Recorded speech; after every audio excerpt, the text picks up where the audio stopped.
नमस्कार, बहुत बहुत स्वागत है आपका एवन टीवी एमपीसीजी में। आइए बढ़ते हैं आज की खास खबरों की ओर। वीडियो में वे बता रहे हैं कि जिस बंगले में आज उनके चाचा पूर्व विधायक अशोक सिंह सरस्वार और चचेरे भाई सम्राट सिंह सरस्वार रह रहे हैं, दरअसल वह उनके नाना स्वर्गीय राणा हनुमान सिंह का है। उनकी अपनी कोई संतान नहीं थी, उन्होंने अपनी वसीयत में यह बंगला मेरे पिता विनय सिंह सरस्वार तथा ग्राम तिरोड़ी में स्थित संपत्ति अशोक सिंह सरस्वार के नाम कर दी थी। उनके चाचा अशोक सिंह सरस्वार जब विधानसभा का चुनाव लड़ रहे थे, तब उन्होंने मेरे पिता विनय सरस्वार से कुछ दिनों के लिए उक्त बंगले में रहने की अनुमति मांगी थी, जिसे मेरे पिता ने सहर्ष स्वीकार कर लिया था। किंतु इसके बाद उन्होंने बंगले पर अनाधिकृत रूप से कब्जा जमा लिया है और मेरी माता जी के निधन के उपरांत हमारा सारा सामान बाहर फिकवा दिया गया है। विजयी बनाए इस बार।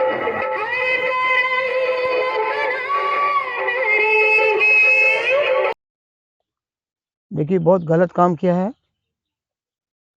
ये अपनी भतीजी और सिस्टर अशोक सरस्वार की भतीजी है वो, और सम्राट की सिस्टर है, बहन है। उनका जो घर, वो जो बंगला जहाँ से भी वो रह रहे हैं, जहाँ पे मेरे घर के सामने, वो बंगला दरअसल जो है विनय सरस्वार का, इनके छोटे भाई का। इनके नाना जो थे राणा हनुमान सिंह, उनके तो कोई संतान नहीं थी, तो इसलिए इन्होंने वो बंटवारा कर दिया था कि भाई दोनों के बीच में। सरस्वार को दिया तिरोड़ी की प्रॉपर्टी, इनको विनय को दे दिया यहाँ का घर। तो जब ये पहली बार चुनाव लड़ने आए तो इन्होंने बोला कि भाई मैं चुनाव लड़ रहा हूँ बालाघाट विधानसभा से, तो मेरे को यहाँ चुनाव लड़ने के लिए जो घर चाहिए। उन्होंने कहा दे दो, ले लो आप। बस जब से उन्हें पकड़ा, कब्जा किया है, तो नहीं छोड़ रहे थे। तो वो गए बताने, उनके भाई बोलने गए, उनके भाई भी गए, उनके दामाद भी गए, उनकी पुत्री भी गई डाली सिंह, और उनके दामाद का नाम है प्रमन सिंह। तो सम्राट सिंह ने और अशोक सरस्वार ने, दोनों ने उसको मारपीट की, गाली गलौज भी की, बहुत खराब। तो उनकी उन्होंने रिपोर्ट लिखाई है बालाघाट कोतवाली में। पुलिस ने रिपोर्ट तो लिख ली है, लेकिन उसके खिलाफ में आगे कार्रवाई नहीं कर रही है, दबाव में, प्रभाव में। क्योंकि अभी भाजपा की भी सरकार भी थी, तब भी वो दबाव था। गौरीशंकर प्रसेन तो इनका आदमी था, अशोक सरस्वार का और सम्राट सिंह का, इन्हीं का आदमी है वो दबा दिया मामले को। सम्राट सिंह तो रोज जा करके गौरीशंकर प्रसेन के पांव पड़ता था, ठेका करते थे। तो डेंजरेज को जो ठेका है रोड का, वो ठेका 13 करोड़ का था, लेकिन गौरीशंकर की उसमें पार्टनरशिप थी। ठेका इनका, लेकिन पार्टनरशिप, तो रोज जाते थे वो। तो इसलिए गौरीशंकर ने इनकी मदद किया, थाने से केस को आगे नहीं बढ़ने दिया। ये दानवीर की बात करते डॉली सिंह चौहान, प्रमेन सिंह चौहान की वाइफ हूँ। मेरे पिता विनय सिंह सरस्वार हैं। प्रथम राणा हनुमान सिंह जी की थी, जो मेरे ग्रैंडफादर थे। उन्होंने मेरे पिताजी को अपनाया था, उन्हीं के सारे वो काम करते थे, मेरे फादर विनय सरस्वार जी। तो हमारे जो ग्रैंडफादर थे राणा हनुमान सिंह जी, उन्होंने मेरे पापा को ये वसीयत से, ये बालाघाट सर्किट हाउस रोड का जो बंगला है, वो उन्होंने उनको वसीयत से लिखा था। गवाह में अशोक सरस्वार जी के गवाह हैं।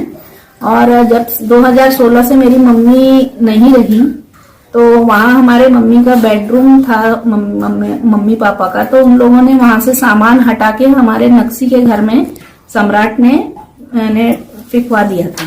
फिर पापा हमारे विनय सरस्वार जी वो गए, उन्होंने उनसे प्यार से बात किया। फिर हम उनके नाम की नेम प्लेट थी, हमारे पिताजी के नाम की जो नेम प्लेट लगाया उन्होंने, नई नेम प्लेट, तो उसको उन्होंने रातों रात तोड़वा दिया सम्राट सरस्वार ने। और फिर हम प्रकाश चतुर्मोता जी हैं, उनके घर हम बैठे थे, तो वहां हम चाय वगैरह पी रहे थे। तो हमको किसी ने बताया कि कोई आपके घर में वहां तोड़ा ताड़ी कर रहा है। तो मैं और मेरे पिताजी गए। मेरे पापा ने बोला कि आपने नेम प्लेट क्यों तोड़वाई और सामान भी फिकवा दिए, भैया ये आपको अच्छा नहीं लगता, आप ऐसा मत करिए। तो उन्होंने मेरे पापा के साथ बहुत अभद्र व्यवहार किया, धक्का दिया। तो मैंने बोला तो उन्होंने मेरे ऊपर हाथ उठाया, अशोक सरस्वार जी ने। जैसे ही उन्होंने हाथ उठाया तो मैंने घबरा गई मैं, और मैंने अपने हस्बैंड को फोन किया। तो भाग्य से ये रास्ते में थे, तो ये स्पीड में आए। फिर प्रकाश चतुर्मोता जी भी आ गए, फिर मेरे मामा वगैरह सब आ गए वहाँ पे, छोटे मामा। एफआईआर लेने को तैयार नहीं हो रहे थे थाने वाले। हम लोग फिर अड़े कि अगर आप एफआईआर नहीं लेते हो तो उसका कारण बताइए कि एफआईआर क्यों नहीं ले रहे। तो कम से कम हमको आधा पौन घंटा जो कोतवाली थाना वाला था तो वहाँ इंतजार करना पड़ा। हम लोग हटे नहीं वहां से। फिर जब शायद थानेदार साहब को भी लगा हुआ कि नहीं इस मैटर सेंसिटिव है, तो फिर उन्होंने FIR लिखी है। तो इनके नाम पे FIR भी दर्ज है। वो हमारी हिना दीदी ने बहुत मदद की।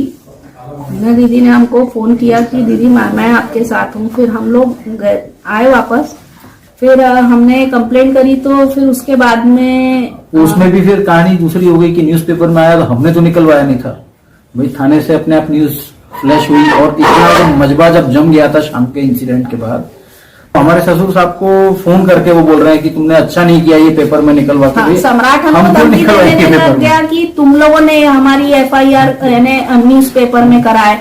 हमने बोले हम बालाघाट आते नहीं, इतने सालों से हम जानते नहीं किसी को इतना। हमारे विनय सरस्वार जी जो मेरे पिता हैं, इन्हीं का मकान था।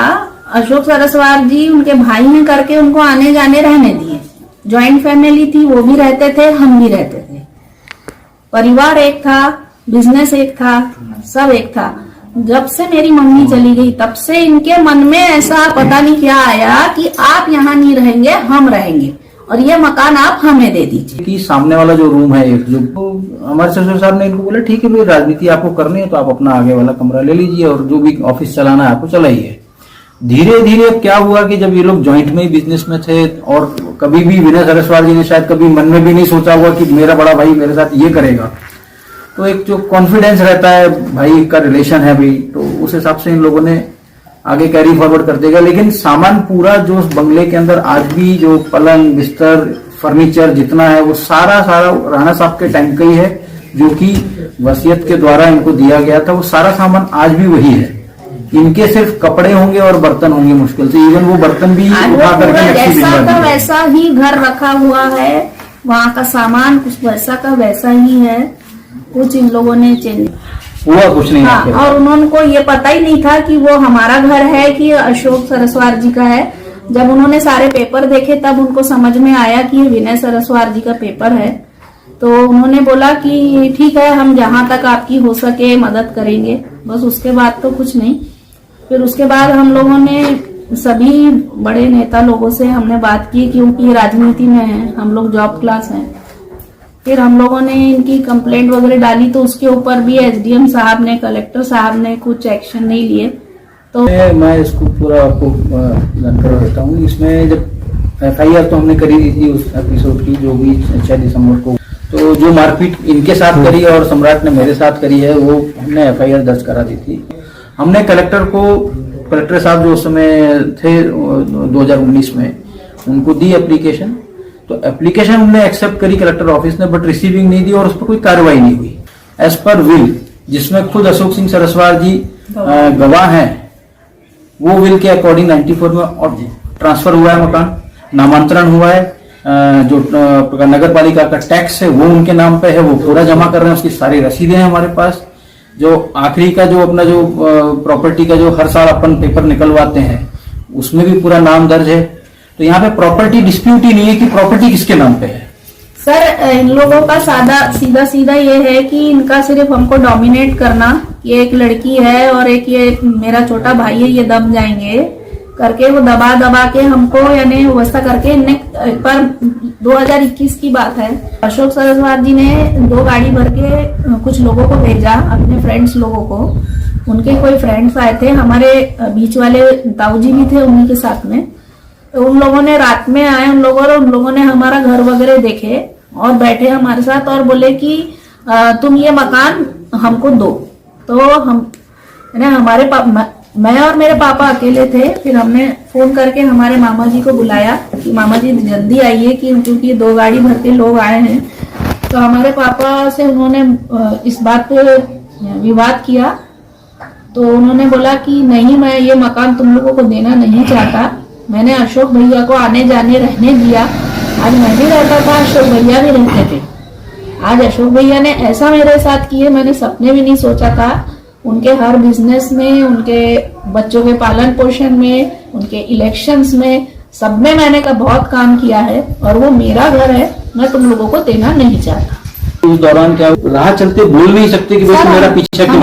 हमारे गाड़ी के पीछे किसी को भी लगा देते थे, वो हमारा पीछा करता था। हम तो किसी को जानते नहीं है, तो हमारे गाड़ी के पीछे वो पीछा कर रहे हैं, हम आगे जा रहे हैं, हम इधर जा रहे हैं तो वो उधर जा रहे हैं, ऐसे हमारे गाड़ियों का पीछा भी होता था सर।